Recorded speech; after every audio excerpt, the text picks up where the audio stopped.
All right, people. I believe everybody is doing great, nice, and absolutely fine. So, welcome to Unacademy Neet English. Let me know in the chats if I'm perfectly audible, visible to each and every single student. Everyone means everyone. If I am perfectly audible, visible to each and every single student, and let everybody join, let the people join, let the people come, and we are starting the session. Okay. And light up the chats with the fire emojis. And one more important thing, make sure you smash the like button because liking the session is extremely mandatory. Okay, all of you people out there. And we have got only, I would say, uh, we say, what is the date? It is 2nd. We have got just one day left for the NEET 2025. Okay, yes.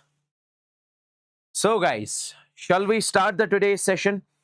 And guys, whatever I say in this particular session, previously, questions have been asked from these topics, okay? Okay, and we are expecting the questions will be asked from these topics in the 2025 also, okay? Yes, yes, yes. So make sure you smash the like button because liking the session is extremely mandatory. So let's dive into the session, guys, okay? Let's dive into the session. Okay, before starting the session, I would want you guys to join this Telegram channel, okay? This is my Telegram channel where I share all the updates, PDF notes, every single thing I share over here only. t.me/Yawar Manzoor, okay? Do join this particular channel, okay? You can search this link on the Google itself and you'll land onto my channel, okay? Yes, that's great. That's great. Now, guys, first and the foremost thing I want you to understand over here, this is the concept from the capacitors. Okay, and directly you remember whatever I say. Questions have been asked from this particular topic, and this is very much important. This is very much important. Take a look over here, guys. Take a look. I want you to understand this very carefully. I want you to understand this very carefully. See, guys, in this particular concept, we are given small capacitors, okay? Small n number of capacitors. How many n capacitors? Or even in the questions language, it would be mentioned n drops, small n drops, okay? So these capacitors are combined together. Capacitors are combined to form a big capacitor. So how are we combining these capacitors? By any process. We don't have to define that, okay? We are combining these capacitors and we are getting this big capacitor. And my dear friends, we say charge on the small capacitor is Q, small q. Radius of the small capacitor is small r. Potential of this is V and capacitance is C. Sir, what if we combine them and to form a big capacitor? Then they might ask us, find the capacitance C dash of this big capacitor. Find the potential of this big capacitor. Find the radius of this big capacitor. Find the charge of this big capacitor. Okay? Yes. So we say small capacitors have got charge small q, potential is V, capacitance is C, and radius is small r. Radius is small r. Okay, and radius is small r. I hope this is completely visible. Okay. Now guys, we say these n capacitors when joined to form a big capacitor, directly remember guys, if they ask you to find the charge of big capacitor, you say n times of q. If n is, let's suppose if I say 27 capacitors, so 27 of q. Radius of big capacitor will be n raised power 1 by 3 into radius of small capacitor.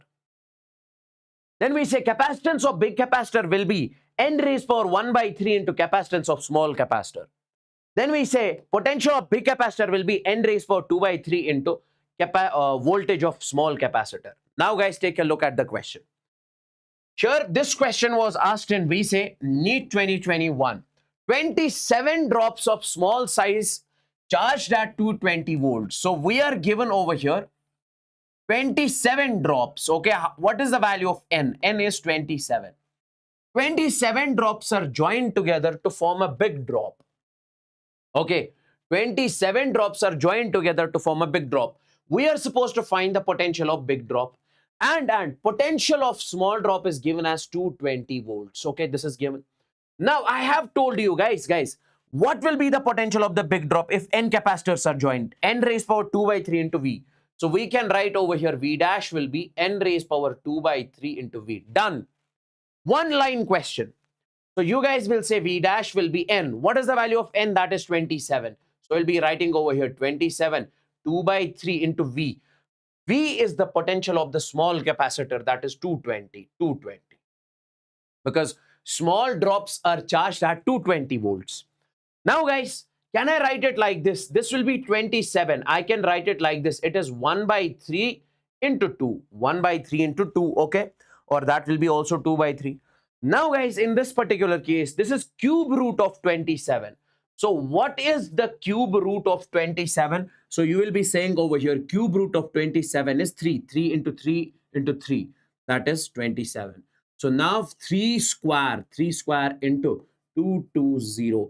So this will be 9 into 220. So this will come out to be 1980 volts. So voltage of the big drop is, voltage of the big capacitor is 19880. Even if they ask you to find the capacitance of the big capacitor, C dash, guys, what will be the value of C dash? N raised power 1 by 3 into C. You'll be writing N raised power 1 by 3 into C. Okay, N, what is the value of N? That is 27 raised power 1 by 3 into C. So this will be 3C. As simple as that, as simple as that. Okay, yes. Next one. Take a look at this, guys. Take a look at this. We say series combination of dielectrics. First and the foremost thing. See. If this is a capacitor, okay, we say, if let's suppose you have a parallel plate capacitor. This is a parallel plate capacitor. Okay, area, these are the two plates placed parallel to each other. And separation between the two plates is D. If I say, what is the capacitance of this? Capacitance is epsilon naught A divided by D. Okay, this is the capacitance of parallel plate capacitor. Now, if you have a parallel plate capacitor over here, okay, if you have a parallel plate capacitor over here, now you are placing a dielectric material inside this, okay, width of the dielectric is T and its dielectric constant is K. Its dielectric constant is K. And separation between these plates is D. Now, and area of the plates is A. If they ask you, what is the capacitance of this? Capacitance of this capacitor will be epsilon naught A, then D minus T plus T divided by K. Okay, A is the area of the plates, D is the separation between the plates, T is the width of the dielectric, and T plus K. This will be, directly remember this, my dear friends. This is going to be the capacitance in this case. Now see, series combination of dielectric. Let's suppose if you have multiple dielectrics placed between the plates of a capacitor. In that case, what is going to be the capacitance? Sir, whenever you place the dielectric in between the plates, we say capacitance changes. Always remember, like here, what is the capacitance of this capacitor without dielectric? Epsilon naught A by D. When you place the dielectric, its capacitance changes. And its capacitance will be this. That is epsilon naught into A is the area of plates, D1 by K1. So D1 is the width of this dielectric, K1 is its dielectric constant. D2 is the width of this, K2 is the dielectric constant. D3 is the width of this, K3 is its dielectric constant. Directly, let me show you the question. This question was asked in JEE Mains 2021, but this has the highest probability. There is the highest probability that question will be asked from this. See guys, you have got three capacitors, 1, 2, and 3. Not capacitor. This is a capacitor, but 3 dielectrics, okay? You are supposed to find what is the capacitance of this capacitor. C is equal to epsilon naught A upon, then we say D1 divided by K1 plus D2 divided by K2 plus D3 divided by K3. As simple as that. Now, epsilon naught into A upon. What is the value of D1? Guys. Width of this dielectric is D and dielectric constant is K. So it will be D divided by K plus. What about the next one? It is 2D divided by 3K. What about the next one? It is 3D divided by 5K. Just one line question. So I can say this would be epsilon naught into A upon. What can you take common over here? D divided by K. Then you can say here it is 1 plus 2 divided by 3 plus 3 divided by 5. Okay. Now this will come out to be epsilon naught into A upon, then we say D divided by K. Okay, when you solve this, it will come out to be, that is simply 34 divided by 15, 34 divided by 15. Now take this in the numerator, it will come out to be like this.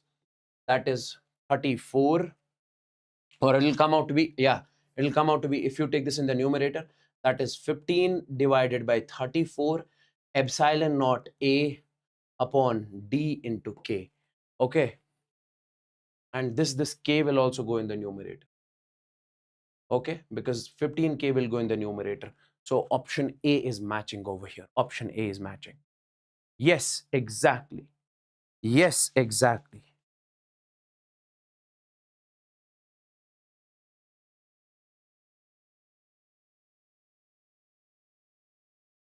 Yes. Now, guys, take a look. A small concept which will take us 2 minutes to understand. Equipotential surfaces. Guys, is this clear till over here? Let me know in the chats.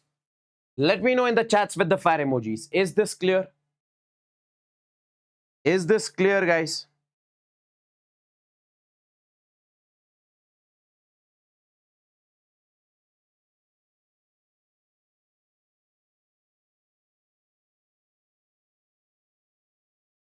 Yes. Now, guys, take a look over here. Equipotential surfaces.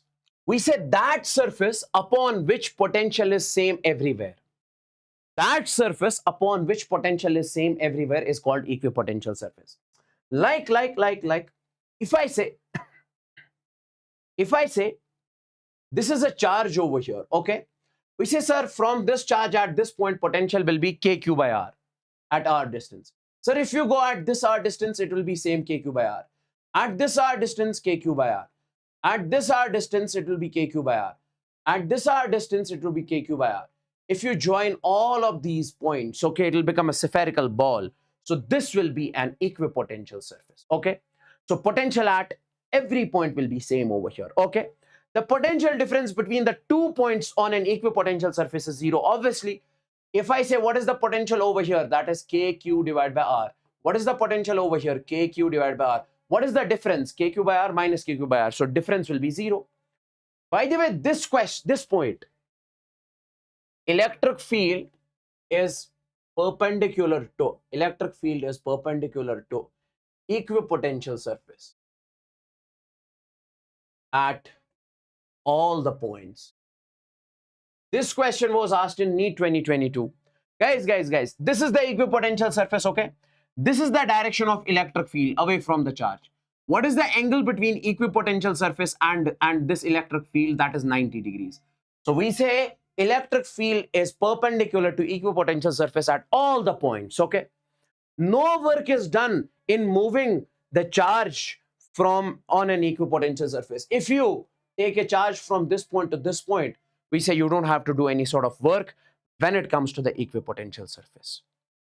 Okay, no work is done. Okay, yes. Now, guys, take a look at this question. Extremely important over here. Electric field due to a hollow sphere.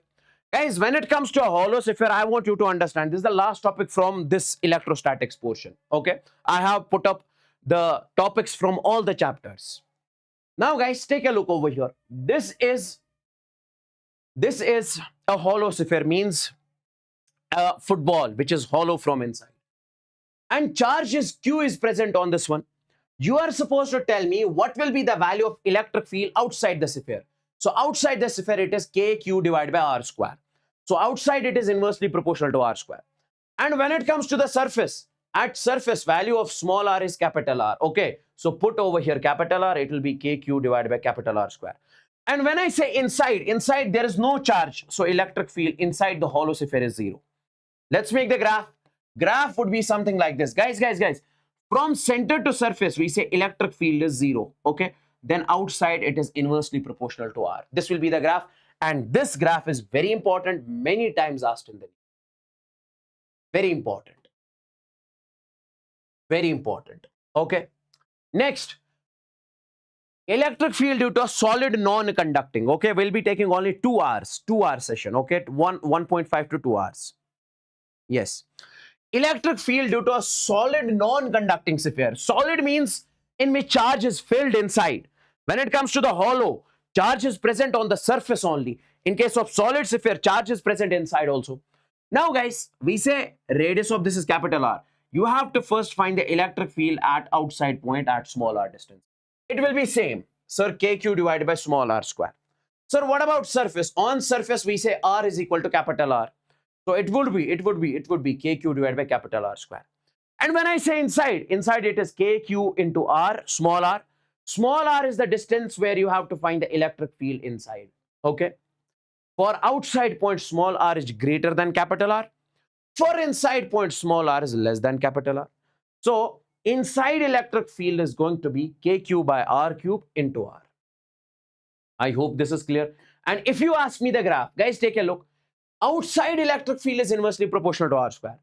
Inside electric field is directly proportional to R. So can I say inside electric field is directly proportional to R? It would be straight line. And this would be the surface where R is equal to capital R. And this is outside where electric field is inversely proportional to small r square. Yes. Now guys, take a look. Potential due to a hollow and a solid sphere. First of all, hollow sphere.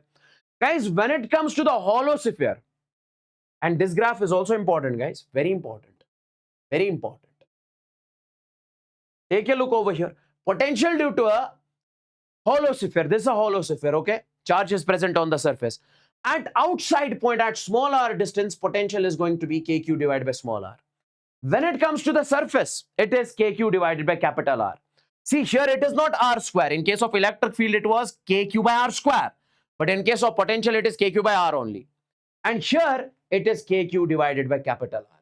And when I say inside also, it is going to be kq by capital R. It will not be 0. It will be kq by capital R. Okay. And graph would be something like this. Very important. I'm showing you these expressions because of these graphs. These graphs are important. Now, guys, potential versus R. We say inside it is constant. That is kq divided by capital R. K is constant, Q is constant, radius of the sphere is constant. Outside it is inversely proportional to small r. This would be the graph in case of hollow sphere for potential versus R, small r. For potential versus small r. Okay. Guys, make sure you smash the like button, everybody out there. Then we say potential due to a solid sphere. If you have a solid sphere in which charge is filled inside also. Okay, first you tell me potential at outside point, small r distance, outside point. It is kq divided by capital R. Okay, sorry, kq divided by small r. Like here also it is kq divided by small r. Okay, outside point. Even on the surface also it would be same, kq divided by capital R. Because on the surface, value of small r is equal to capital R. And when I say inside, here inside potential will be different. See, this is the potential inside. That is kq divided by 2r cube. Then we say 3r square. Then we say minus small r square. And guys, if you talk about the center, what is the value of small r at center? That will be 0. Because we measure the small r from the center only. So put the value of small r 0 over here. This expression will come out to be like this, 3 by 2 kq by capital R. Now if you make the graph, very important. Now if you make the graph between potential versus small r, it will be something like this. It will be something like this. Okay.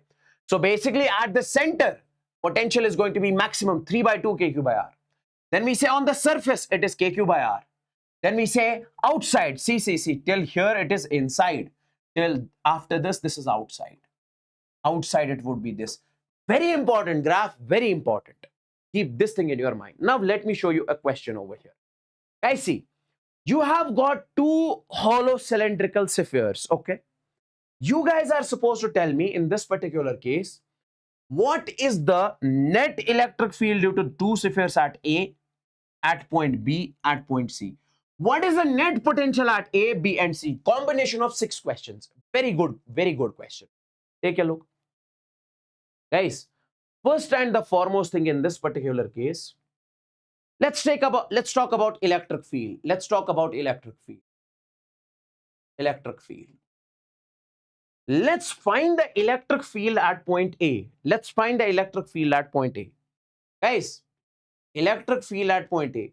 Point A is the outside point for inner sphere, also for the outer sphere also. What is the electric field due to a hollow sphere outside? Sir, it is E is equal to KQ divided by small r square. Recently, I told you this. So, because of the outer sphere, it is K. Charge on this is Q1 divided by this distance outside, this distance, that is RA square, plus what is the electric field due to inside sphere? That is K. Charge on inside sphere is Q2. Then at what distance? RA distance. RA distance. Because we take it small r, small r. Yes. So you can write it like this. K divided by RA square. Then we say Q1 plus Q2. I hope this is crystal clear to each and every single. Now guys, when we talk about the point B, in case of hollow sphere, I have told you electric field inside is 0. Okay. So due to this bigger sphere, this point B lies inside the sphere. So electric field inside point at point B will be 0 due to this. So that is 0 plus. Electric field due to the inner sphere. Point B is the outer point for inner sphere. So it is K. Charge on that is Q2 divided by at what distance you are finding? That is RB square. This is electric field at point B. And if we say electric field at point C, C is the inner point for this inner sphere also, for the outer sphere also. So it is going to be 0 plus 0. That will be 0. So we are done with the electric field portion. Let's talk about, we say potential. Now guys, take a look. We say A point is the outside point for both the spheres. So potential at outside point is KQ divided by small r. Due to a sphere, it is KQ divided by small r. Now, what is the charge on first? It is Q1. So it is KQ1 divided by at what distance you are finding? That is RA. Then we say plus. What is the potential due to the inner sphere? That is KQ2 divided by RA, because you are finding at RA distance. Okay. This is potential at A. Let's talk about potential at B. Guys.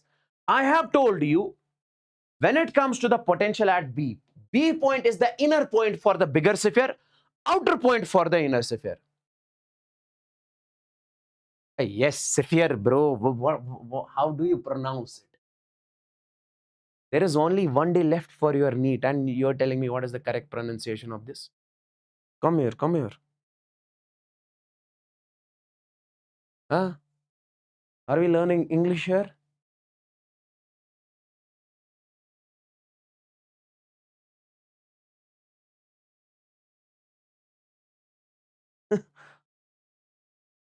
Ultra legend in the chats.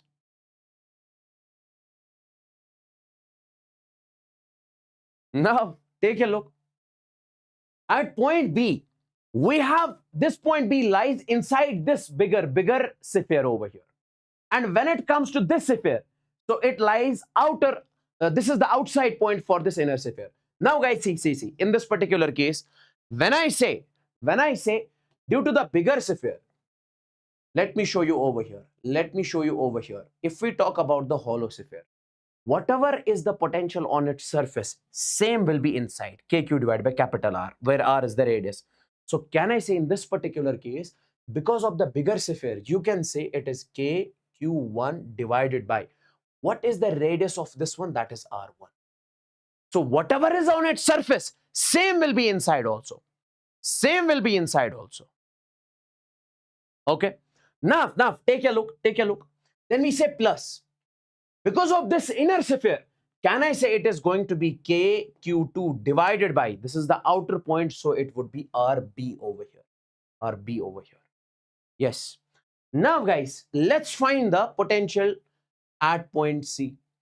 C point is the inner point for this inner sphere also, for the outer sphere also. So can I say it would be, sir, KQ1. Whatever is the potential on its surface, same will be inside at every point. So that is R1. Then we say plus. Whatever is the potential on its surface, same will be inside also. That is KQ2 divided by R2. I hope this is crystal and clear because its radius is R2. I hope please do take a look from your end also after the session on this. Okay, one more important question over here. We say this is the question on conservation of mechanical energy. If minus q charge is released, with what speed it will collide with the surface? Guys, this is a solid sphere over here, okay? And there is a minus q charge placed at 2r distance. If you release it, this is the positively charged sphere. It is going to attract it. If you release it, it will come, and it is going to collide with this with some speed. That is what we need to find out over here. If you ever see the question something like this, conserve the energy. We say energy initially, total energy initially will be total energy finally. Initially charge is here. Okay. And finally it is colliding. Finally it is colliding. Now tell me guys, can I say in this particular case, initially you have to write total energy, that is kinetic plus potential. So it is kinetic plus potential. What is the kinetic energy initially? If it is released, so we say initial velocity is 0, kinetic energy is 0. Okay. Then we say potential. Guys. If you have two charges at certain distance, their potential energy is K Q1 Q2 by R. So here it is going to be, I would write over here, K charge of this is Q capital Q, and for this it is minus Q. So I'll write minus over here. Okay. Divided by what is the distance between the two? You have to measure it from the center. So that is this R plus 2R, that is 3R, is equal to. Now guys, finally at this point, what is the potential kinetic energy? It is colliding with the speed Vs. So finally it is 1 by 2 m Vs square. Okay, mass of this particle is m. Then we say plus potential energy. When the charge is here, what is the potential energy between the surface, this sphere, and this charge? That is minus K capital Q small q divided by R. Now take it over there, it will become plus. So K capital Q small q divided by R minus K capital Q small q divided by 3R, and it is going to be 1 by 2 m Vs square. Now take this K capital Q small q divided by R common. It will be 1 minus 1 divided by 3. Okay. Now this will come out to be 1 by 2 mv square. Now just the simplification, guys. Okay. Now simplify this and you will get the value of Vx. You will get the value of Vx. As simple as that. As simple as that. Okay. I hope this is crystal clear to each and every single student. Similar type of question, this I'm giving you as homework. Please do it from your end. Okay. Here also, there is basically a channel made. Okay. This is I would say a tunnel. This is a tunnel made in a solid sphere. Okay. And if a minus q charge is released, capital Q charge is present on this one. If a minus q charge is released from a surface, with what velocity it is going to cross the center? This is the initial point. This is the final point. Use the conservation of energy. Energy initially is equal to energy finally. Okay. This I'm giving you as homework. Okay. This I'm giving you as homework. Let's talk about this one. Relation between drift velocity and current density. Relation between drift velocity and current density. Take a look, guys. Relation between drift velocity and current density. Everybody of you know that when it comes to the relation between drift velocity and current density, that is I is equal to NEAVD. This is the relation between the two. Okay. Now see, what are the types of questions that can be asked? See. When charge per unit volume is given, then use the above formula. See. Guys. We say, what is the value of I is current charge, current NEAVD? VD is the drift velocity, I is the current, A is the area of cross section of the conductor, okay? And N is the number of free electrons per unit volume. Number of free electrons per unit volume. Per unit volume. How many number of free electrons are there in per unit volume? So if we say it is total number of free electrons divided by total volume. We can write it like this. Okay. Now guys, we can say what will be the value of drift velocity? I upon, we say NEA. Okay. Now take a look at the question over here. A conducting wire carries a current of 1 ampere. Current is given as 1 ampere. Given the area of cross section as 2 into 10 raised power 28 free electrons per meter cube. So value of n in this case is 2 into 10 raised power 28. If the area of cross section, so we say area of cross section is given as 10 raised power minus 6 meters square. Find the drift velocity. Guys, how do we find drift velocity? I upon NEA. So put the values over here. Current is given as 1 ampere upon number of free electrons per unit volume 2 into 10 raised power 28. Okay, charge on an electron is 1.6 into 10 raised power minus 19, and area of cross section in this case is given as 10 raised power minus 6. Solve it, you'll get the answer. Now see, when number of free electrons per meter cube or per unit volume is given, then use this formula directly. That's what I'm trying to say.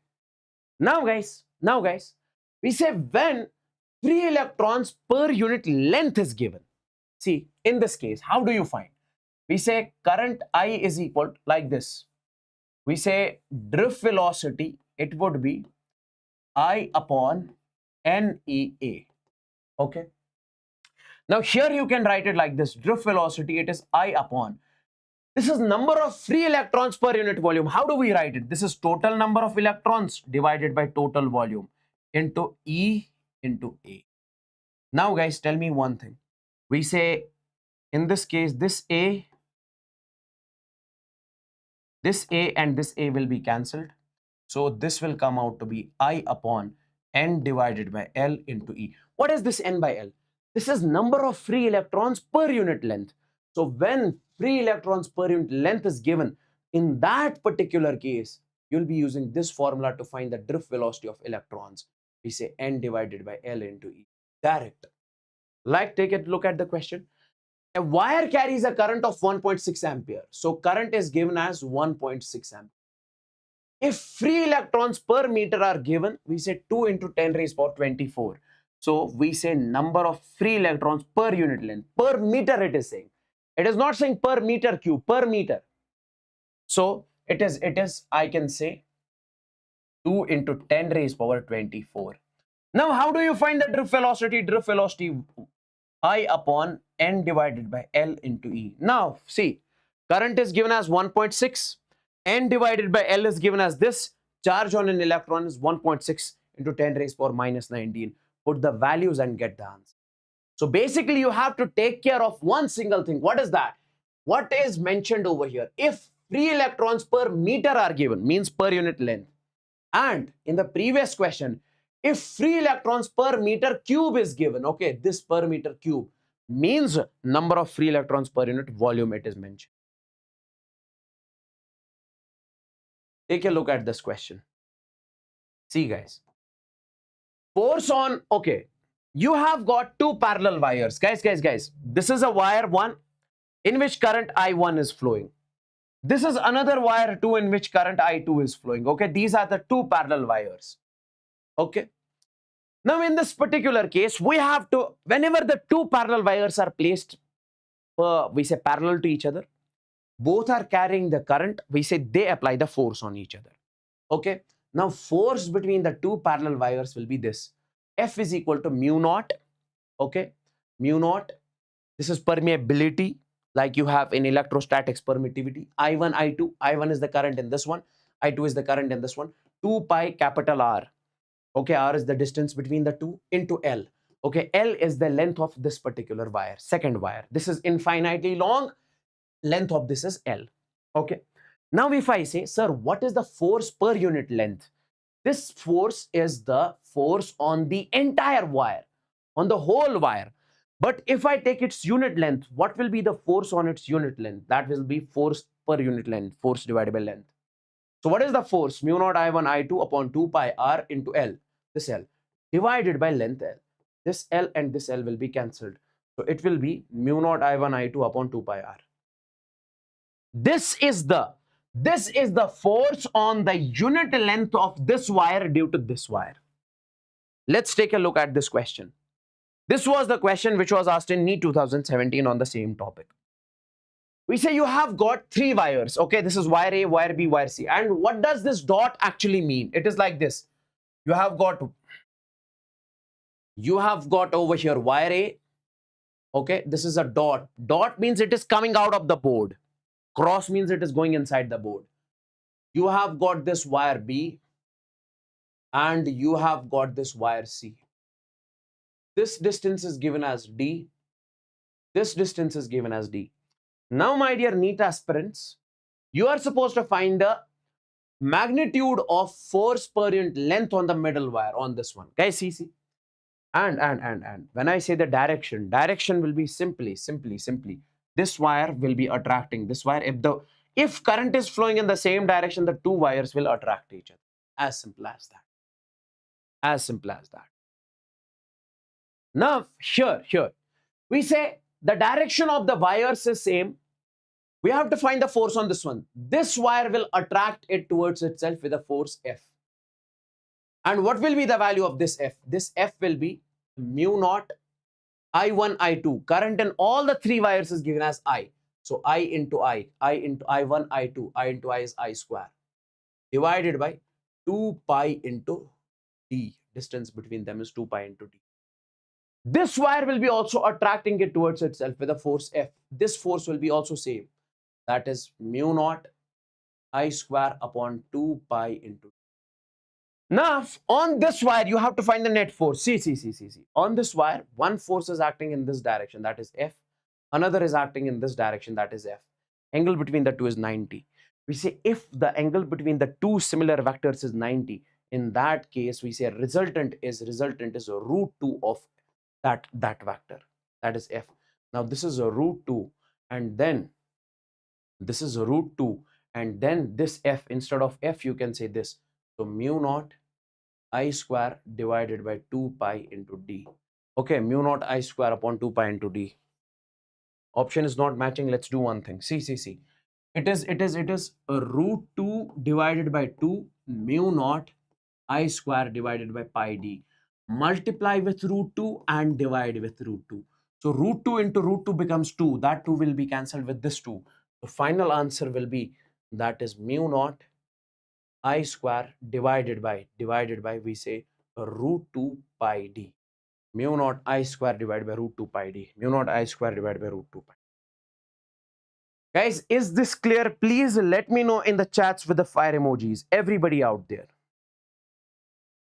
let me know in the chats if this is perfectly clear. Tell me quickly, guys.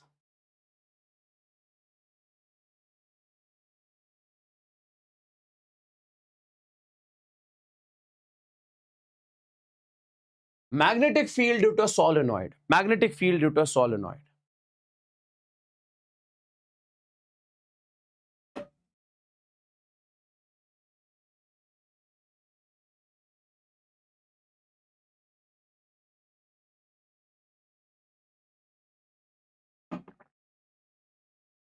Take a look. Okay. I hope this is crystalline clear. Now take a look. Magnetic field due to a solenoid. Guys, see. You have a coil over here, something like this, okay? A coil of many turns. That is what we call the solenoid. So we say current is flowing in the solenoid. Whenever current flows in a coil, it produces magnetic field. So here current is flowing in the solenoid, it will produce the magnetic field. And how much magnetic field it will produce? It will produce this. Where is that? Okay, let me write it over here. Magnetic field will be, due to a solenoid, it is going to be mu naught N into I. Mu naught is the permeability. N is the number of turns per unit. We say length. How many number of turns are in the unit length? Okay. And then we say I is the current. So you can say this N will be total number of turns divided by total length. So you can say magnetic field due to a solenoid will be like this also. Mu naught capital N into I divided by L. This is also the formula. And at the ends of the solenoid, magnetic field is 1 by 2 times. This is, sir, where is this magnetic field? This magnetic field is at the center. Sir, at the ends of the solenoid, it is 1 by 2, means half of mu naught N into I. Half of this will be, half of the magnetic field will be at, basically, whatever is the magnetic field over here, half of that will be at the ends. And graph will be like this, magnetic field versus R. At the center, it is maximum. Then at the ends, it will be half. It will be half. Take a look. This was the question on the solenoid in NEET 2020. Okay. In NEET 2020. A long solenoid of 50 centimeter length. So length is given as 50 centimeters. So you can write 50 into 10 raised power minus 2 if you convert this to the meters. Having 100 turns. Okay. So N is given as 100. Capital N. It is not small n. Because when it is saying 100, having this much turns, this many turns, that is capital N. Total number of turns. Because otherwise it will mention number of turns per unit length is given as 100. Okay. Carry a current. Current is given as 2.5 ampere. The magnetic field at the center of the solenoid is, guys, what about the magnetic field at the center of the solenoid? That is mu naught capital N into I divided by L. This is the second formula that I told you. Okay. Now put the values over here. We say mu naught, we say mu naught divided by 4 pi. It is equal to 10 raised power minus 7.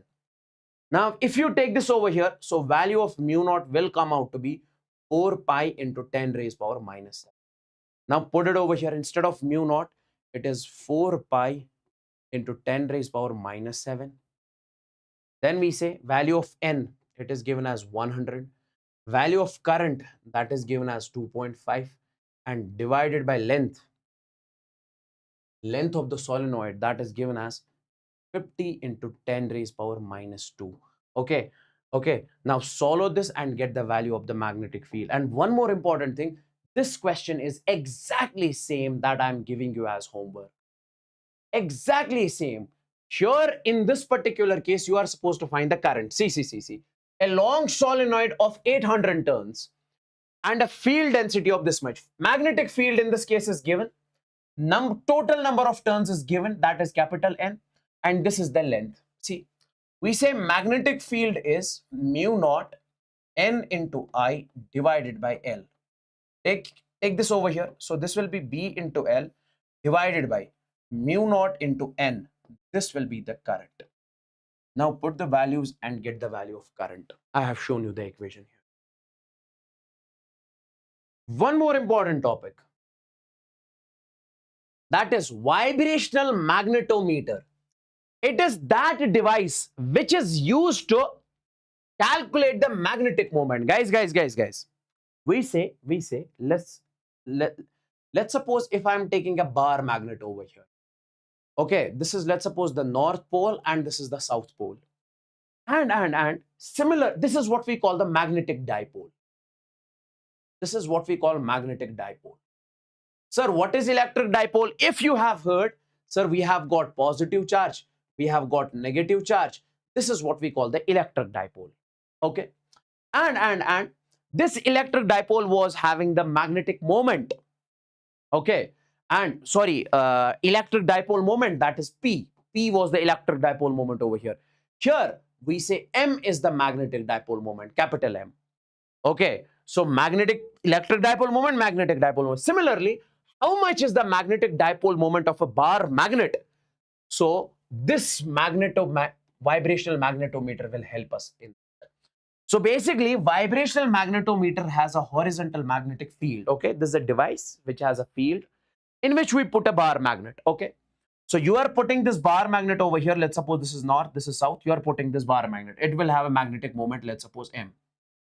You have to calculate. So basically, when you put a bar magnet in the vibrational magnetometer, it starts vibrating. It starts vibrating. So it will do the oscillations. Vibrations means oscillations. Those oscillations will have the time period. Okay, time period means in how much time it will complete one cycle. Like if I say oscillation of a pendulum, pendulum starts from here. Look, extreme, it goes till extreme, then it comes back.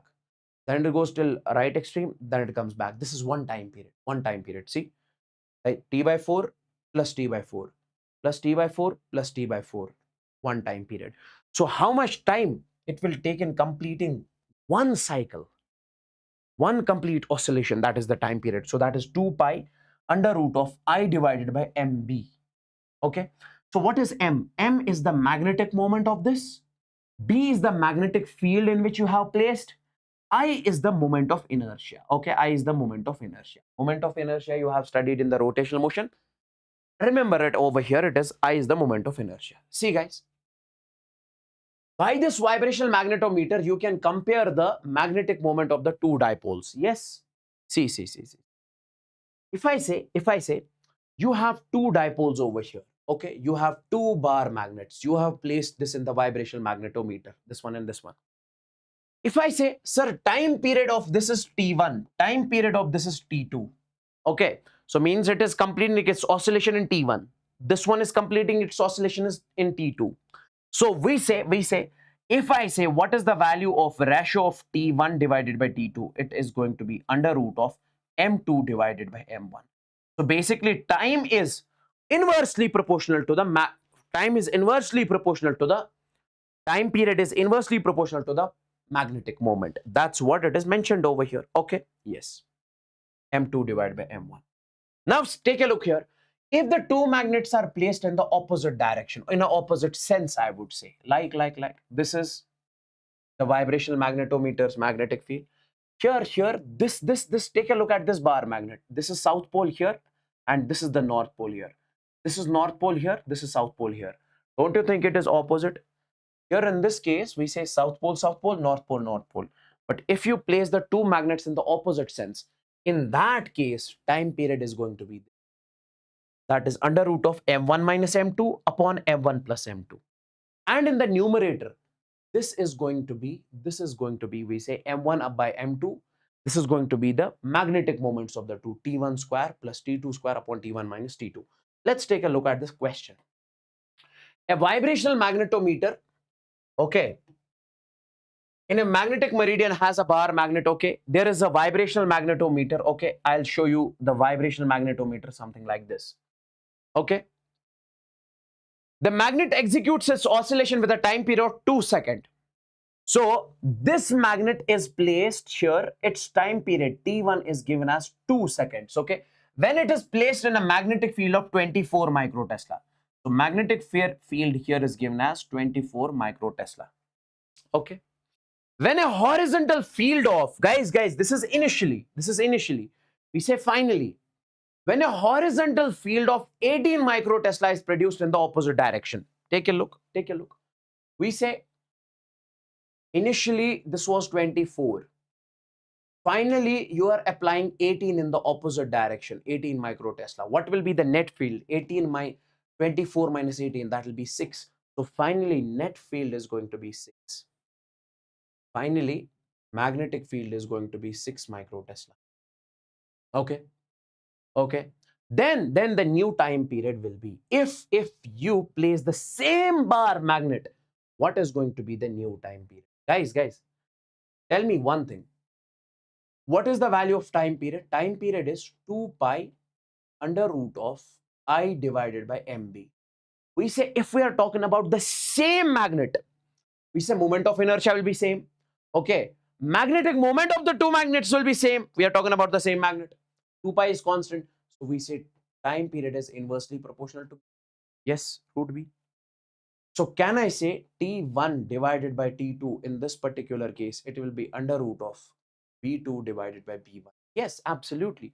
Now, so T1 by T2, T1 is given as 2 seconds. So 2 divided by T2, we have to calculate. It will be under root of B2 by B1. B2 is given as 6. B1 is given as 24. Okay. 6 ones are, 6 fours are. So this will be over here in this particular case, 2 divided by T2 will come out to be under root of 1 by 4, that is given as 2. That is 1 divided by 2 because root 4 is 2. Now T2 will come out to be 4 seconds.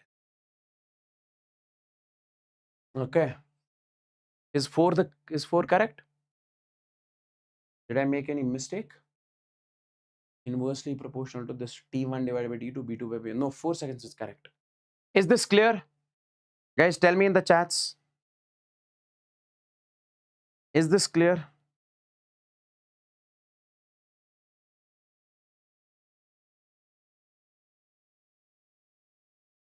Like you have one more question over here. The period of oscillation of a magnet is 2 seconds. Okay, guys, you have placed a magnet over here. Its time period is given as 2 seconds. Okay, okay, the period of oscillation of a magnet whose magnetic moment is 4 times. If I say magnetic moment of this is m, so another magnet has got magnetic moment 4 times, so you have to find its t2. Guys, how do we find its t2? So t1 divided by t2 will be under root of m2 divided by m1 directly. So T1 is given as 2 divided by T2 is equal to under root of M2 is given as 4M divided by, we say M will cancel. So this will be 2 divided by T2. It will be root 4 is that is 2. So T2 will come out to be 1 second. It is 1 second. This I am giving you as homework. Okay. And here I'll give you the hint that magnetic CC, magnet A and B are geometrically similar, but the magnetic moment of A is twice that of B. Okay. And if T1 and T2 be the time periods of oscillation, when their like poles and unlike poles are kept together, then T1 by T2 is. So basically, when their like poles and unlike poles are kept together, directly use this formula. Okay, it is like when their like poles and unlike poles are kept together. Okay, we say S with north, north with south, unlike poles. So this formula used to find the time period in this particular. Okay, Faraday's law of electromagnetic induction, very important from the EMI. Okay, it states that induced EMF in a circuit is equal to the rate of change of magnetic flux through the circuit. So basically, guys, if you have a coil over here, if I say magnetic field is changing through the coil, okay? If I say magnetic field is changing through the coil, we say flux will be changing, okay? Because see.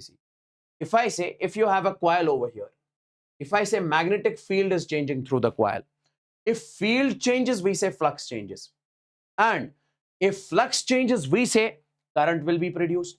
If current is produced in this, we say EMF will be there, because according to Ohm's law, V is proportional to I. Okay. So basically, rate of change of flux is directly proportional to the EMF. That's what I'm trying to say. When flux changes through the coil, we say EMF is generated in that coil. Okay, this is the formula simply. And remember, flux is equal to magnetic field into area, B into A. Yes. So we say instantaneous flux will be d phi by dt. Average flux will be delta phi by delta t. Okay. One more important thing. We say when we say field change through the coil. Okay. We say EMF is produced, current is produced. How much is the current which is flowing through the coil? When flux changes through the coil, current flows. How much is the current which flows through the coil? That is, simply remember this. I is equal to EMF divided by R, V by R. So EMF is delta phi by delta T into R. Instantaneous will be d phi by dt into R.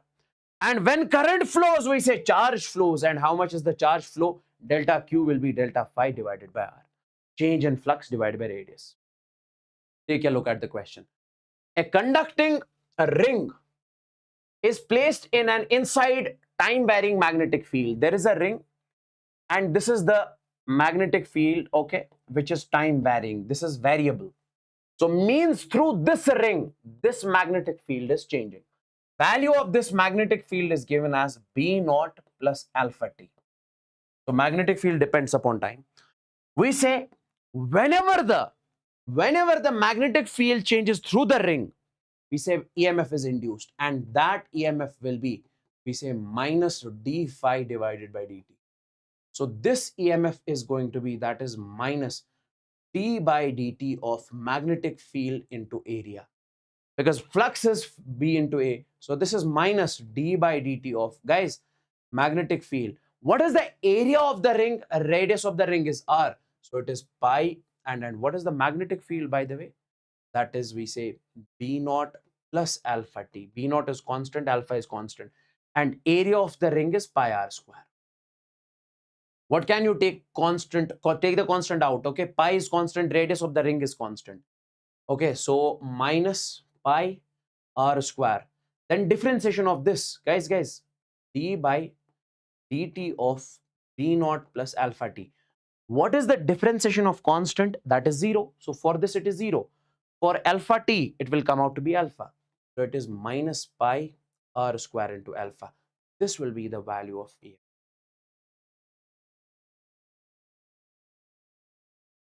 Take a look at this one.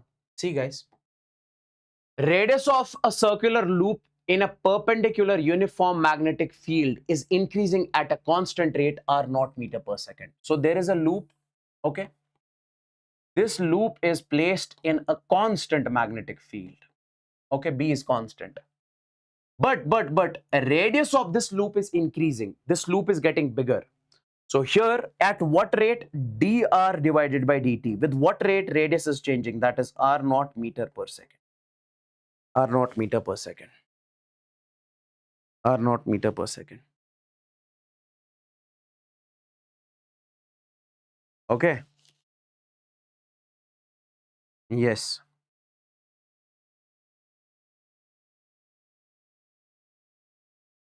R naught meter per second. Now guys, take a look. If at any instant radius of the loop is r, you have to find the EMF. Guys, EMF will be simply minus d phi divided by dt. Okay, that is minus d by dt of magnetic field into area. That is minus. What is the magnetic field? Magnetic field is constant over here. Take this magnetic field out. Okay. And what is area? Then we say d by dt of area of the loop is pi r square. But a radius right now is not constant. So take this pi out. So this is minus b into pi. Then we say dr square divided by dt. dr square divided by dt.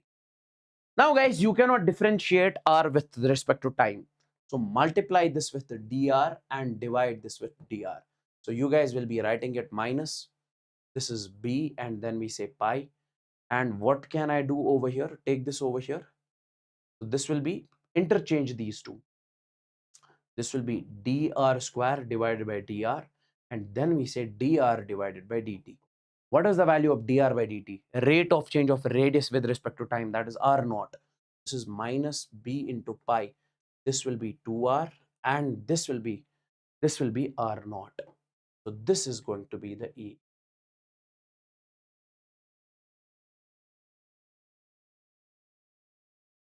This is going to be the EMF. Yes. Yes. Okay, take a look at this topic, guys. Transformer. Transformer. Important topic from AC. Okay. Question you can expect from this one also. We say it is a device which is used to step up or step down the alternating voltage. It is a device which is used to step up or step down the alternating voltage. Okay. Like guys. We say the supply coming from the outside to our homes, if that is large, you have transformer at your home, it will decrease it. If the supply is less, it will increase it. That's the working of a transformer. So we say here, transformer looks something like this. Okay, it has got the primary winding. This is the secondary winding. So primary current input is basically supplied to this primary winding. Number of turns in the primary winding is NP. Number of turns in the secondary winding is NS. This is the output voltage. This is the output current. This is the input voltage and this is the input current. Now direct take a look over here. Guys. Flux in the secondary coil, okay? Because when current passes through the coil, it produces magnetic field, it produces flux. Flux in the secondary coil will be flux in the primary coil, number of turns in the secondary coil upon number of turns in the primary coil. If somebody says how much is the flux in secondary, this is the formula. And how much is the voltage produced by the transformer output voltage? That is V in into number of turns in secondary upon number of turns in primary. Whatever is the input voltage, number of turns in secondary upon number of turns in primary.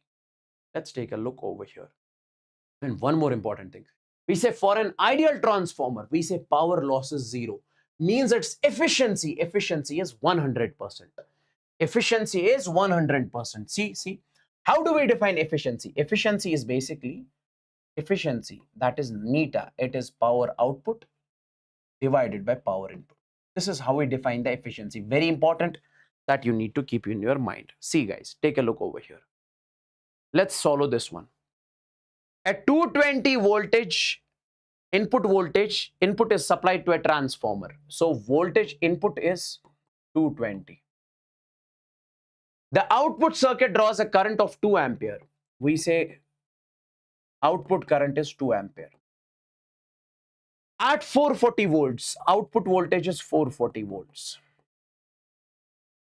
If the efficiency of the transformer is 80%, neta is given as 80%. Okay. The current drawn by the primary winding is current in the primary winding. You guys are supposed to find out. Guys. Tell me in this particular case, can I say when it comes to the neta, it is power output divided by power input? Yes. Take it over there. So I can say output power is equal to neta times of power input. And how do we, guys, formula for the power is V into I. P is equal to V into I. Please remember this. So here I can say V output into I output. It is going to be neta. And neta in this case is given as 80%. So 80% means 80 by 100. We can say 80% as 80 by 100. And this is V input divided by I input. Now how can we write this? Take a look. Output voltage, that is 440. Output current, that is given as 2 ampere. It is equal to 80 divided by 100. Okay. Then we say input voltage. Input voltage is given as 220. Okay. And input current we are supposed to find out. Simply, okay, 220 ones are, 220 twos are. 220 ones are, 220 twos are. Now 2 into 2 is 4. 4 20s are 80. Okay. 20 ones are, 25s are. Now take it over here. So input current comes out to be equal to 5 amp. Okay, one more. Let me show you over here. The primary and the secondary coil of a transformer has 50 and 1500 turns. Number of turns in the primary is 50. Number of turns in the secondary coil is 1500. Okay. If the magnetic flux linked with the primary coil is this, flux in the primary coil is given as phi naught plus 4t. Okay. Then the output voltage in the secondary coil will be, we are supposed to find the output voltage. Guys, take a look. If primary flux is given, from flux, how do you find the voltage? Differentiate it, because Faraday's law. When you differentiate flux, you get EMF. EMF means voltage. So that is d phi divided by dt. So differentiation of this will be, for phi naught, it is 0 because it's constant. For 4t, it is 4. So input voltage came out to be 4. Now, how do you find the output voltage? Output voltage will be, guys, I have just told you the formula. If you take a look over here. See, input voltage, number of turns in secondary upon number of turns in primary. So I can say in this case, this would be input voltage, that is 4. Number of turns in secondary, that is 1500.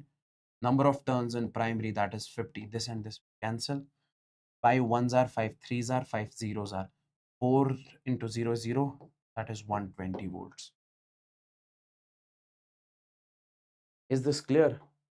This I am giving you as homework. Okay.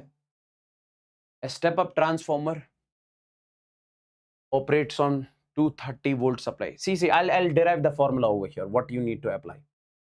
We say power input is equal, if neta is equal to 100%, if there is an idle transformer, its power loss is 0.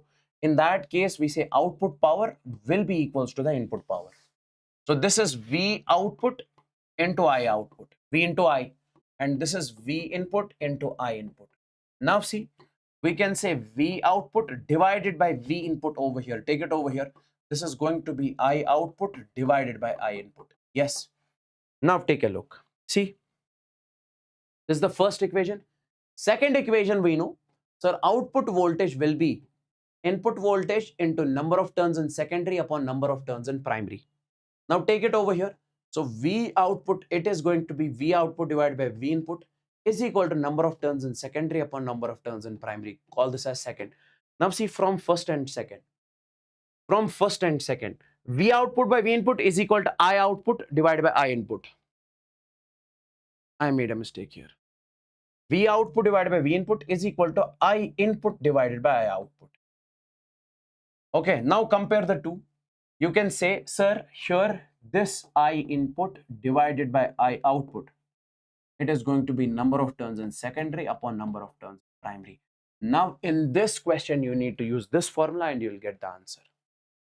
You need to use this formula, you'll get the answer. Okay. This question is important.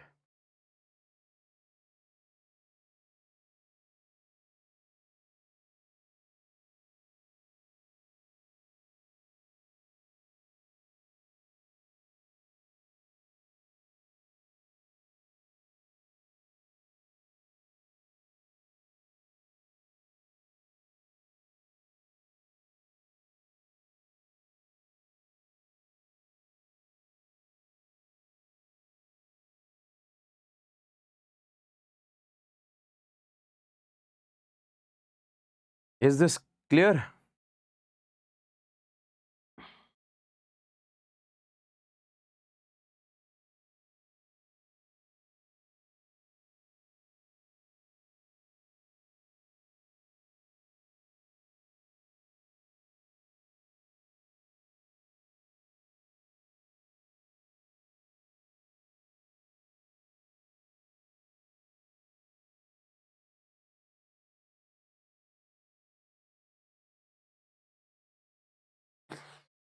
See, this is the resistance. We know a resistance formula R is equal to rho L divided by A. This is the resistance in terms of length and area.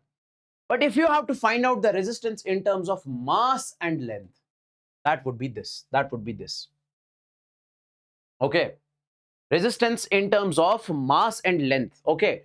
We say R, I'll write it over here. R is equal to rho L square divided by M into D. Okay. Now guys, if I say rho and D is the density, rho is the resistivity. Resistivity, density. L is length, M is mass. So we say here R is proportional to L square divided by M. If rho and D density are constant. Resistance in terms of mass and area, that would be this.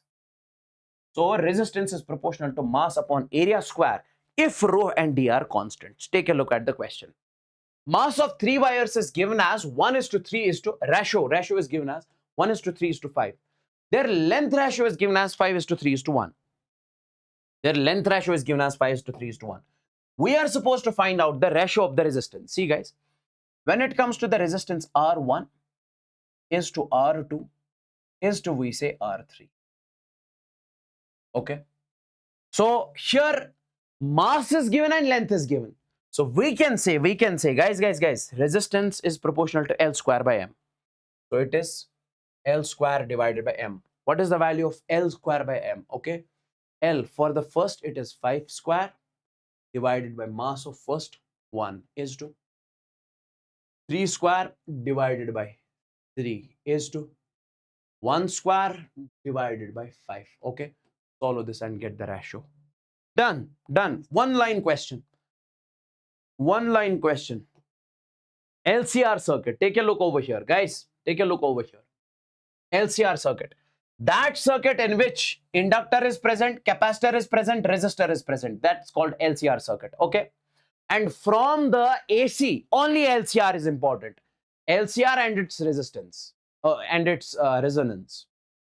See, we say voltage across inductor is VL. Voltage across capacitor is VC. Voltage across resistor is VR. Okay. And this is an alternating source which is sending the voltage across this, this and this. V is equal to V naught sine of omega. Okay. Now guys, first and the foremost thing, when it comes to an LCR circuit, you need to make its impedance diagram. We make its impedance diagram something like this. This is VR. VR and current are in the same direction. Okay. And VL, voltage in case of inductor, leads current by pi by 2.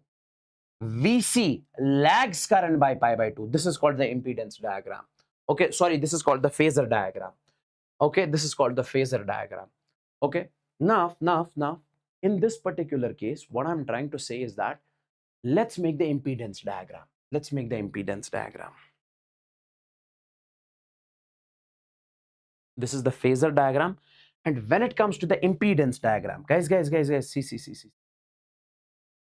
What does exactly impedance mean? What does exactly impedance mean? Let me show you over here. See. We say this is the resistance. This is the resistance of resistor. This is the resistance of inductor, that is XL.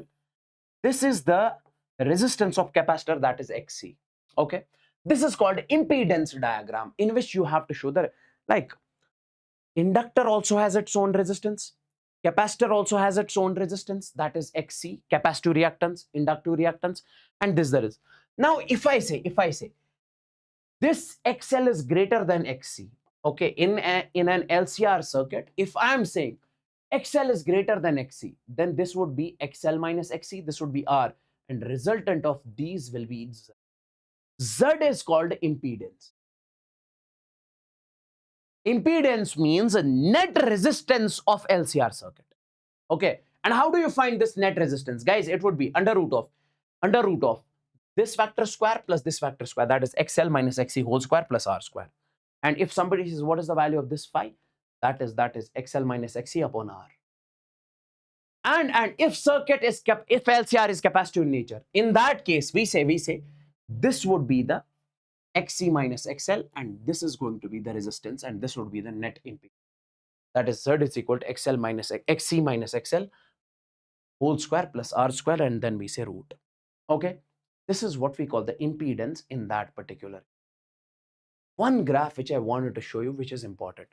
Graph between impedance versus frequency. Guys, see. Listen to me very carefully. You can write the impedance equation like this: XL minus XC whole square plus R square under root. XL is further equal to omega into L. XC is 1 upon omega into C. And omega is further, we say omega is equal to 2 pi into F. So you can write over here 2 pi F into L minus 1 upon 2 pi F into C whole square. Now guys, Z and F, let's suppose if you keep F as 0, if this F becomes 0, this whole term will become 0. Okay. Now if this F is 0, this whole term will become 1 by 0, this becomes infinite.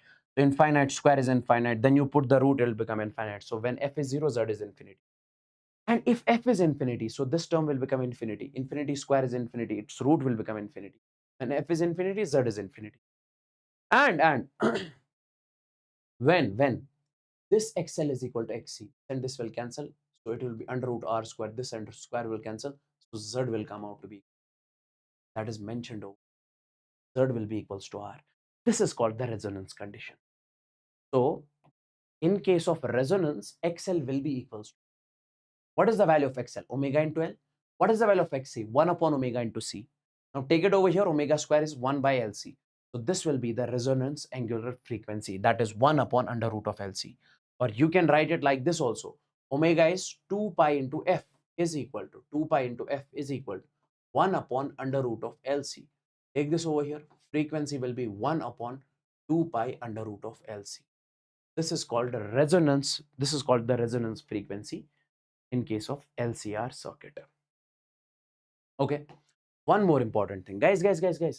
If you have a finite wire, if this is a wire in which current is flowing I, if somebody asks you what is the magnetic field at R distance due to this wire, okay, join this point with one end of the wire, join this point with another end of the wire. This is theta1, this is theta2. This will be the magnetic. Mu naught I 4 pi R sine theta1 plus sine theta2. I is the current, R is the distance where you are finding the magnetic field. And direction will be, place your thumb along direction of current, curl your fingers here. That is inward, that's why it is cross. Now, this is the general formula. We say in case of an infinite wire, which is going till infinity, if you have to join this its end, so you'll have to make it parallel. So theta1 and theta2 will be 90. If you put theta1 and theta2 90 over here, okay, this will become 2. Okay, so its final result will come out to be mu naught I divided by 2 pi R. This is a magnetic field due to infinitely long wire. Due to semi-infinite wire, it is mu naught I divided by 4 pi R. This, why am I showing you this? Maybe if they ask you the question over there, you can use these formulas. You can use these formulas.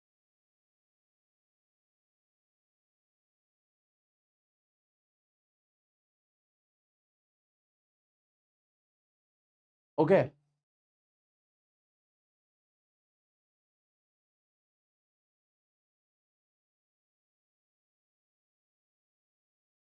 Take a look at this. Guys, forward bias, forward bias, forward bias.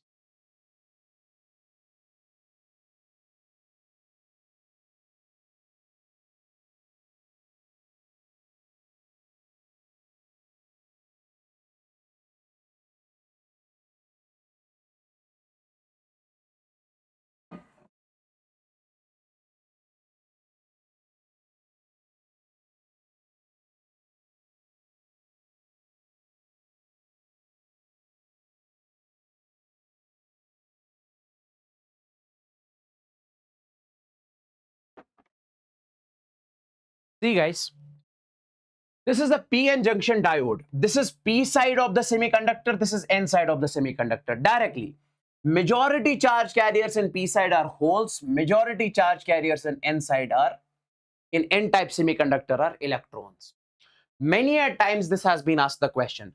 Here majority is holes. Here majority is electrons. Now, if you connect a battery to it, positive terminal with p side, negative terminal with n side. This is what we call the forward bias. That's it. This means a higher potential, this means lower potential. And when I say reverse bias, and this is the symbol of forward bias, okay?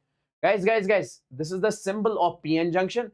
This is p side, this is n side. When p side is connected to higher potential, n side to lower potential, it means forward bias. And when I talk about the reverse bias, in case of reverse bias, P side is connected to lower potential, N side is connected to higher potential. This is called the reverse bias. Okay. This is the symbol. Now take a look at this question. Neet 2020. Okay. One more important thing I just want to say.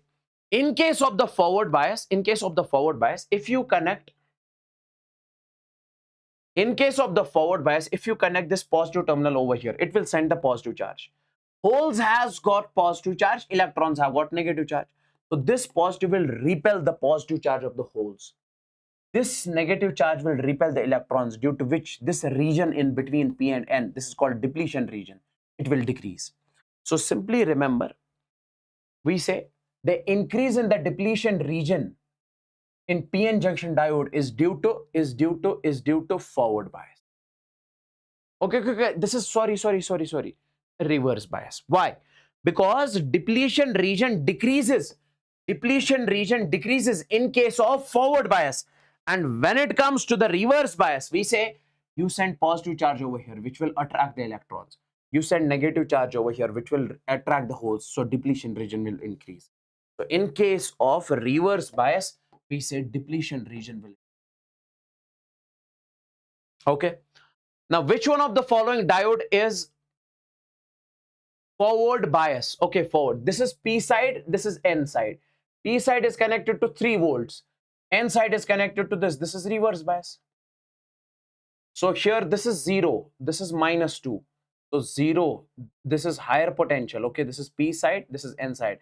This is connected to higher potential, this is connected to, this is forward bias. This one is reverse bias. Why? Because P side is connected to -4, N side is connected to -3. Okay, so that's why. So -4 is less than -3. So this is reverse bias, and this is also reverse bias. So option B is correct. Okay. And one more important thing I just want you to remember. What is that? We say in case of reverse bias, we say current will not flow. Current does not flow in the reverse bias. Current only flows in the forward bias. So if a diode is reverse biased, it will not allow the current. Take a look at this question. Okay, you have got the 2 diodes. See, this is, if you take a look, this is P side and this is N side. Okay, this N side is connected to higher potential. So here, this D2 is reverse bias. So it will not allow the current. So the new circuit will look something like this. This is 10 ohms. This 10 ohm I'm making over here. This is 5-volt battery. So current will be V by R, 10 divided by 5. That is 2 ampere. So basically that diode, which is reverse bias in the circuit, remove that short circuit. Okay, it will not, we say current will not flow in that particular case, in that diode.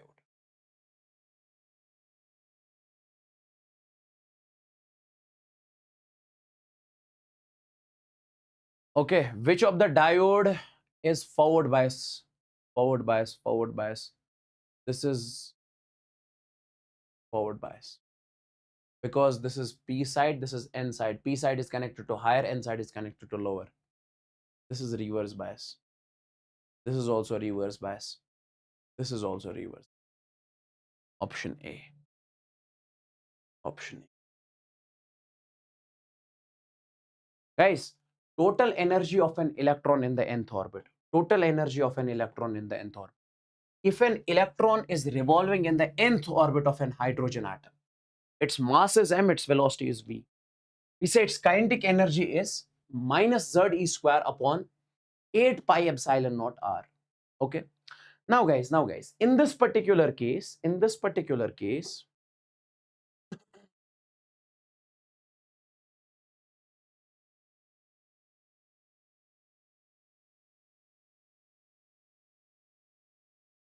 we say when it comes to the kinetic energy is inversely proportional to r. R is the radius. R is the radius.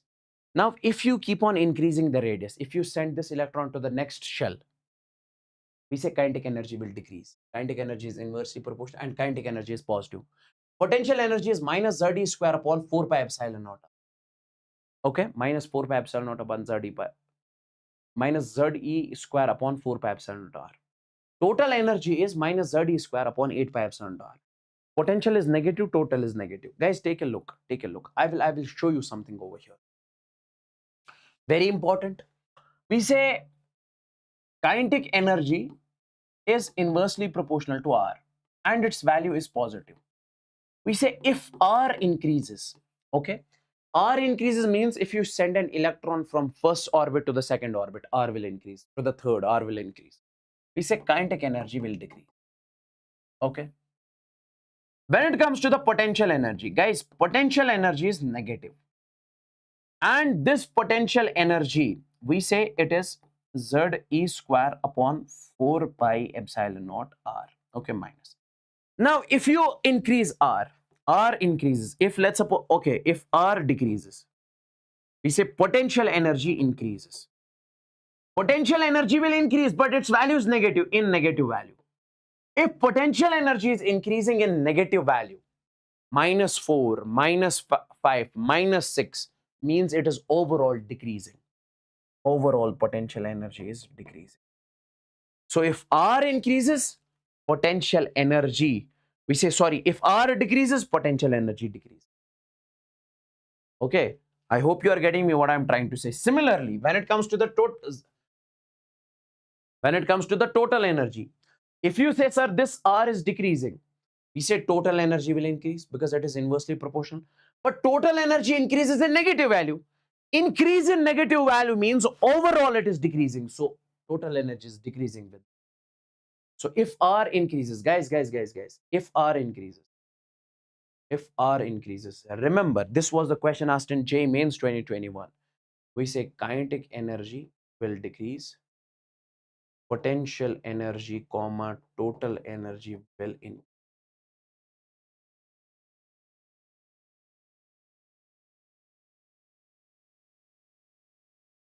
Okay.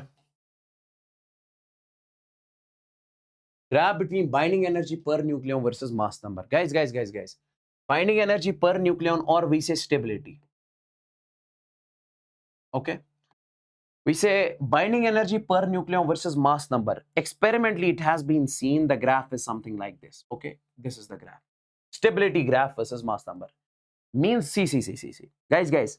If there is a nucleus over here, let's suppose this nucleus has mass number 10. Mass number means number of nucleons present in the nucleus. Okay. Number of nucleons present in the nucleus. If there is a nucleus, its mass number is 10, means how many nucleons are there? Protons plus neutrons, 10. So it has got less binding energy. See, it has got less stability. It is less stable. Why? Because on the stability curve it shows. So listen to me very carefully. Listen to me very carefully. I'll make you understand this topic over here.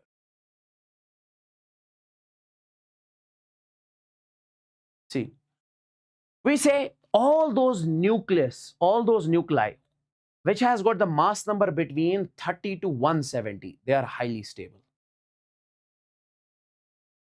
Highly stable.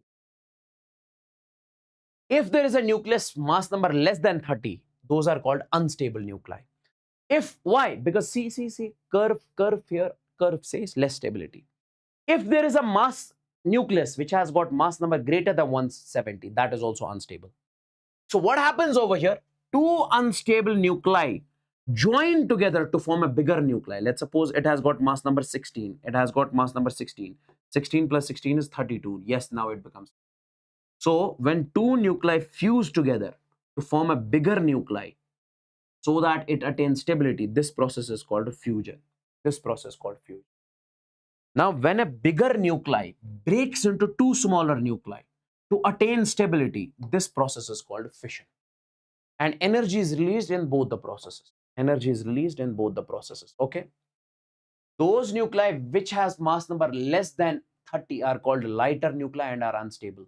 Those nuclei with mass number greater than 170 are called heavy nuclei and are unstable. So two lighter nuclei will combine together to form a bigger nuclei. In order to achieve stability, this process is called fusion, and energy is released in the process. Also, a bigger nuclei with mass number greater than 170 breaks into two smaller nuclei to gain stability. This process is called fission. This process is called fission.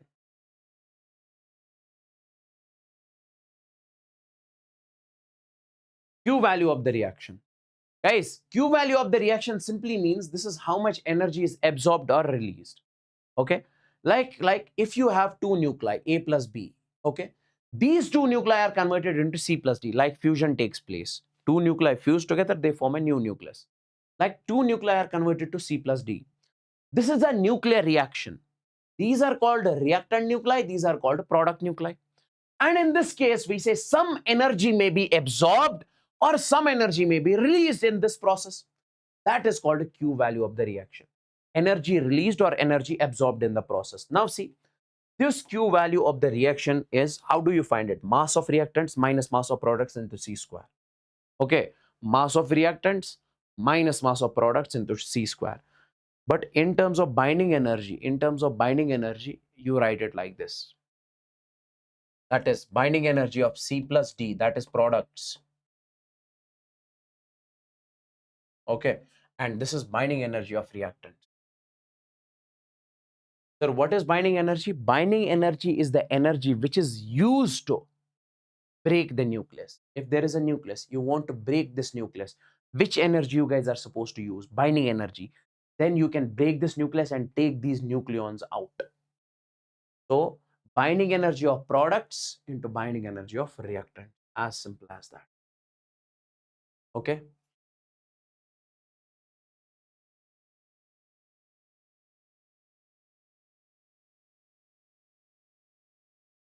There's a question in this one. The binding energy per nucleon of 3Li7 is, this I'll give you as homework, guys. Okay. Do take a look at this particular question also. And with this, we have solved more than 20 topics, I guess. Okay. So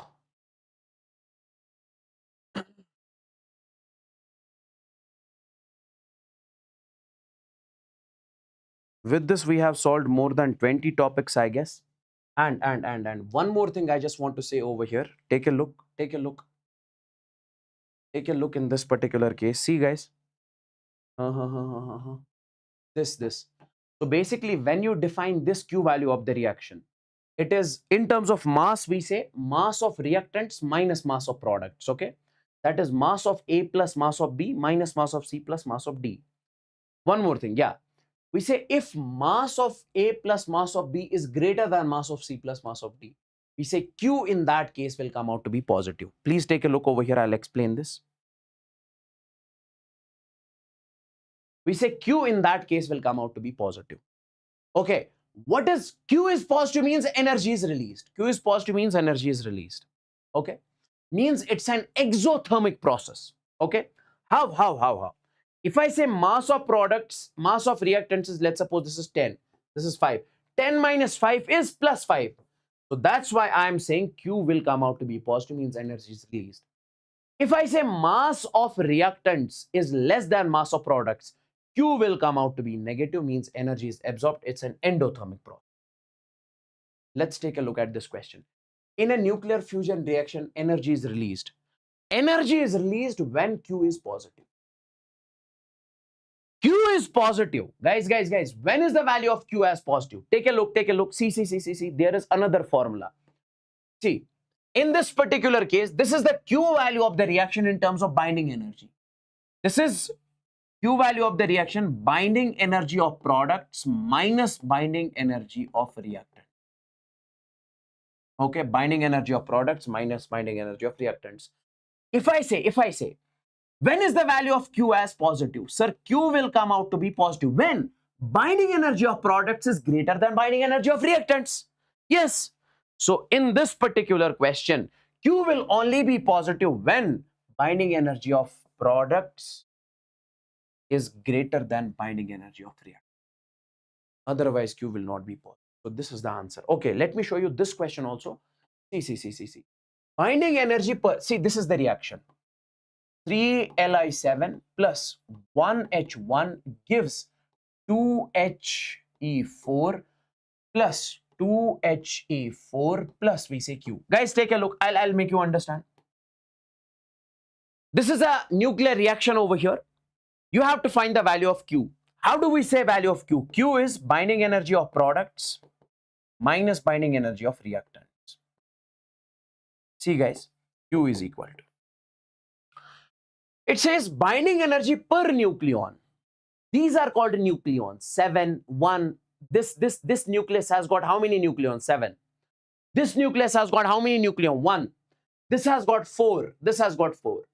Binding energy per nucleon of 3Li7 and 2He4 are 5.60 and 7.60. Means it says that 3Li7 nucleus has got binding energy how much? 5.60 per nucleon. Means one nucleon of this nucleus has got this much binding energy. 7 will have how much? 7 into 5.60. So I would say binding energy of, okay, this was the reactant product. Okay. Similarly, when it comes to the 2He4, binding energy of 2He4 is given as 7.06 per nucleon. But how many nucleons are there in the products? 4 plus 4 is 8. So 8 nucleons will have how much? 8 into 7.06. Because this is the binding energy of one nucleon. So we say it is going to be 8 into 7.06. Okay. Then minus. Binding energy of reactants. Reactant is this. Reactant is 1H1. This is only one nucleon. So it will have 0 binding energy. Why? Because when there is one only, it has 0 binding energy. Okay. Now see, 3Li7. We say binding energy per nucleon of 3Li7 is 5.60. How many nucleons are there? 7. So we say it will be 7 into 5.60. Solve and get the answer. Okay. This is how we solve this question. Guys, is this clear? Please let me know in the chats. Everyone with the fire emojis. Everyone means everyone with the fire emojis.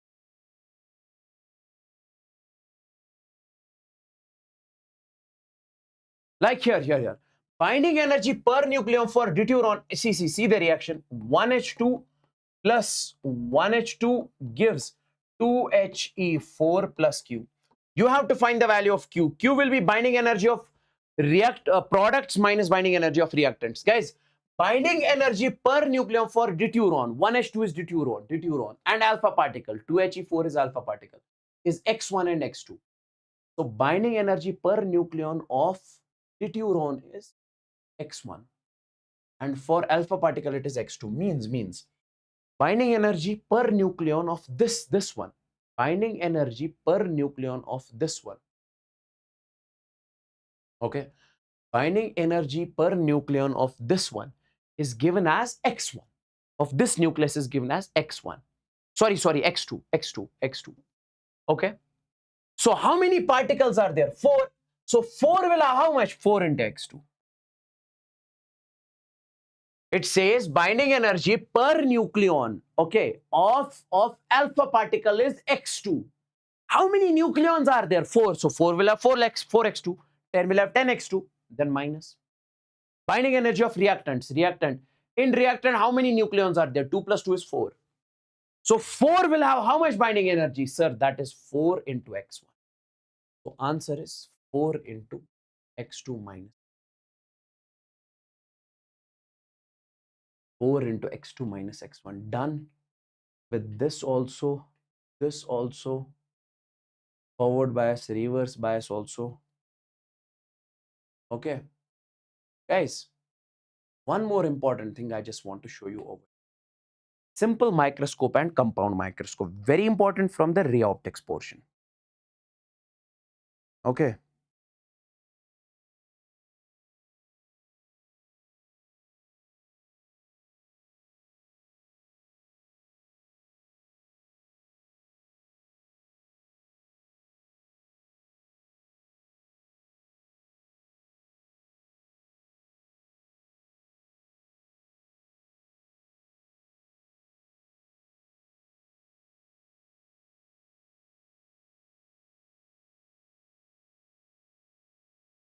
Now take a look at over here. See, when it comes to the simple microscope, see guys, I'll make you understand the simple microscope. In case of the simple microscope, we say the work of a simple microscope is to magnify the things, to see the small things large. If there is a small object, you want to make it big, okay? So, or you want to make its image large, you use the simple microscope or that lens, okay? If there is something which is written, which is very small, so you keep your lens between your eye and that object, at between your eye and that paper, then you are able to learn that, then you are able to see that properly. That is the simple microscope. See, what do you see over here? We say image. In case of simple microscope, there are two things. Directly remember, guys, image made at infinity by the lens. Okay, this is the object. You are placing this object at the least distance of distinct vision. Least distance of distinct vision means if I want to see this particular object, what is the minimum distance at which I need to place it? So that is D, least distance of distinct vision. Okay, if you decrease that, you won't be able to see it. So that is 25 centimeters usually. So the magnification when the image is made at infinity, that is D divided by F. D is the least distance of distinct vision. F is the focal length. F is the focal. Okay, that's it. Next, we say when image is made by microscope at D. If this is a simple microscope, we say it will create the image at D. This is the object. Okay, okay, this is the object. We say here this is the image created. Image is created at this D. Okay, in this case, magnification is going to be this 1 plus D divided by F. Magnification means how much it has magnified. Okay, how much it has magnified. Then compound microscope. So in case of compound microscope, you have two lenses, objective lens and eyepiece. Eyepiece is bigger. Guys, see, we say you place the object over here. Light ray will leave from this object, okay? After passing through the lens, we say they will meet over here. The point where refracted rays meet, okay, or the point where refracted rays meet, we say image will be formed over there. So H dash is the image. Now guys, again light rays will leave from this object. Okay, finally image is made at infinity, because if you extend these, they will meet at infinity. So in case of compound microscope, when image is made at infinity, we say magnification in that particular case will be, that is VO divided by UO. What is VO? This is the position of the object, sorry, this is the position of the image from the objective. This is the position of the image from the objective. Okay, okay, this is the position of this image from the objective, and UO is the position of the image sorry, this is the position of the image, this is the position of the of the object, and then we say d divided by f, d divided by, and tube length also we define over here. Okay, this distance is called tube length. Okay, this distance is called the tube length, and this gap between the two lenses, that is VO plus FE. FE is the focal length of eyepiece. FE is the focal length of eyepiece. This distance plus this, that is called the tube length. Okay, yes. Now case 2, when the final image is made at distance D in case of the compound microscope. Okay, so final image is made at distance D. Final image is made at distance. In this particular, guys, there are two things. I'll repeat it. I'll repeat it. First one, if you take a simple microscope, it has got only one lens. If image is made at infinity, magnification will be D divided by F. Directly remember. Okay. If image is made at distance D, okay, least distance of distinct vision, magnification, how much image has been made bigger? Because the work of the microscope is to make the object bigger, to make its image bigger. So we say this is going to be the magnification in that particular case. Okay. Then we say compound microscope. In case of the compound microscope, it has got the two lenses. This is the objective and this is the eyepiece. So my dear friends, when it comes to the total magnification in case of this, so you guys will say, sir, when image is made at infinity, it is VO divided by UO, D divided by F. Okay, yes. And when image is made, final image is made at distance D, in that case, magnification will be VO divided by UO, 1 plus D divided by F. That's it. 1 plus D divided by F. Okay.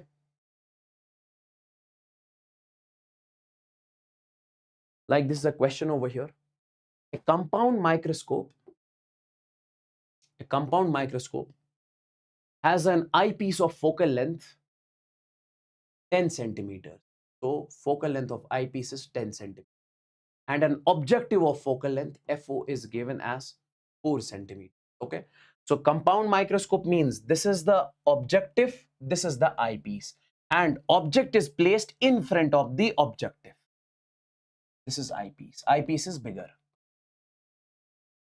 Okay. Calculate the magnification if an object is kept at distance D. If the object is kept at distance 5 centimeters. So we say object is kept UO. UO is given as 5 centimeters. Okay. From the objective, the final image is formed at least distance of distinct vision. Final image is made at distance D. Guys, when final image in case of compound microscope is made at distance D, what is going to be the magnification? This one. VO divided by UO, 1 plus D divided by F. That is VO divided by UO, 1 plus D divided by F. D is given as 20 centimeters over here. F is the focal length, okay? Okay. And then we say VO divided by UO. UO is also given. You are supposed to find VO. Guys, how do you find VO? Okay. We say this VO is going to be U into F upon U plus F in this particular case. Okay. This we have studied previously in the lenses. This we have previously studied. I have taught you this in the detail. Directly you remember over here. And along with the sign conventions. Guys, see. Here, focal length of this is given objective. Position of the image is given, that is 5 centimeters. And if object is placed over here, this will be the direction of incident rays. And direction of incident rays is considered as positive. Okay. Now, we say this would be the positive side and this would be the negative side. Okay. Now, if this is negative side, so U will be negative in this case. So this VO will be U into F. Focal length of objective is how much? That is 4. So it is going to be minus 5 into 4. Why am I taking minus 5? Because this is from the negative side. Okay. This object is placed from the negative side upon minus 5 plus 4. This will be minus 20 divided by minus 1. This and this will cancel. This will be 20. Now find the magnification. I can say this will be 20 divided by 5. Okay. Then we say 1 plus D is given as 20 divided by F is given. This is focal length of eyepiece. This is given as, okay. Now solve this. This will come out to be, magnification came out to be 12 in this particular case. Okay. This you can do it from your end. This is homework. Okay. And guys, there is one more topic, that is telescope. We say it is used to magnify the objects placed at a large distance. We say I'm using the telescope because I want to see something which is present at a very large distance. In that case, we use the telescopes. Okay. So that is, so here also, when you use the telescope to see an object, to see its image, here also you have two cases. Final image is made at infinity. When final image, see, in case of telescope, we say objective lens is bigger so that it can catch more rays. Okay, and this is the eyepiece. This is the eyepiece. Okay, you see, this is your eye and this is the eyepiece. So when image is made at infinity, when image is made at infinity, in that particular case, this is going to be the magnification, minus FO divided by FE. Okay, and tube length we define over here, FO plus FE, FO plus FE. Focal length of this plus this, FO plus FE. Then this is case 2, when final image is made at distance D. In that particular case, I would want you guys to directly remember, we say tube length will be FO plus UE, and this is going to be this. Okay, this is the tube length, FO plus D into FE upon D. This is focal length of eyepiece. Guys, directly remember, focal length of objective plus least distance of distinct vision, focal length of eyepiece plus divided by D plus FE. And here I have mentioned all the details. Magnification, when magnification finally, when the object is image is made at distance D, minus FO by FE, 1 plus FE divided by D. Okay. So this is the detail about this one, about, okay, about these telescope and microscope. So guys, that's all for today. Thank you so much. See you guys very soon. And do join this Telegram channel for notes and everything. t.me/YAWARMANZOOR.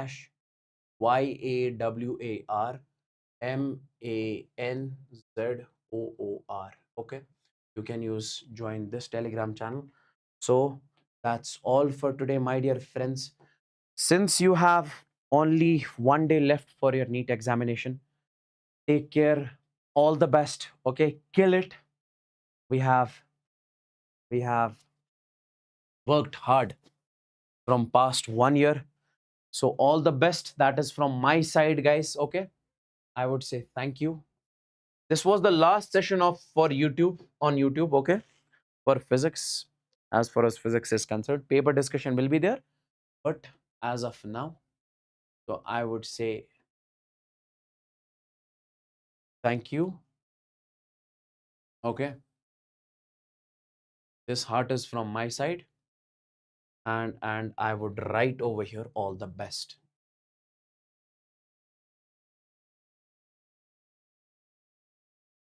All the best, since you guys are Avengers.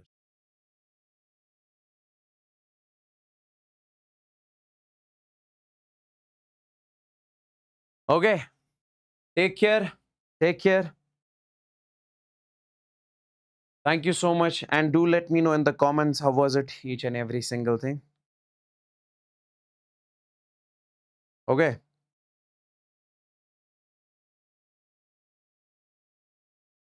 Chalo guys. Take care. All the best. Kill it in the NEET examination. That's what we want from you guys.